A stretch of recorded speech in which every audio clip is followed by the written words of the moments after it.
The sushi chef. What are you gonna do? Making poke. Poke? Yeah, Poke, salmon poke, Yeah, or your salmon poke? We're gonna do poke. We're gonna take out muna the balatski so that we'll start from the tail.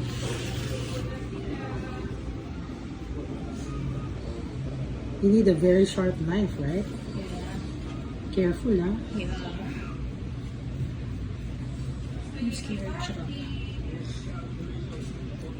Could you have sashimi? Yes, we can. Siguro mga ano lang, baby. 3. See? Look at that.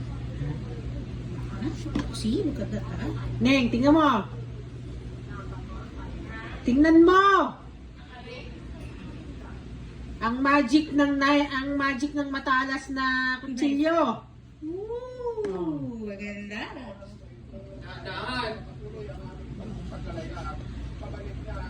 Kung matulis yun, pwede diretso yan eh.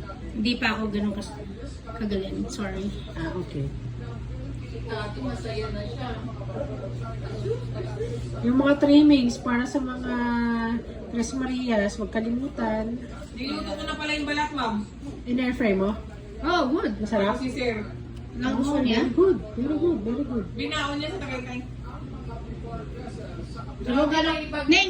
Sino mo gano'n ka ano? Atalas. Kanino ba sila yan? Kuchilo ko. Kutsilyo ni Grace. Galing sa bahay. Oo.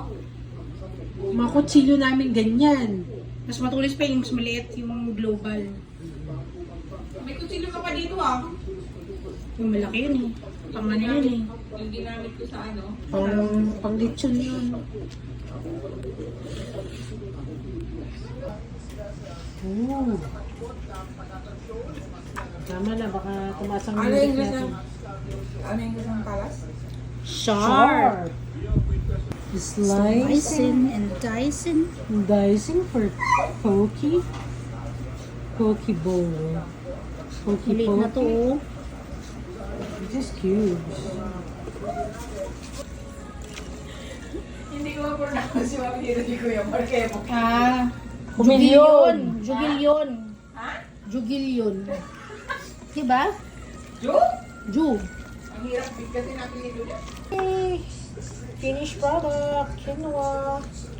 Ay, quinoa.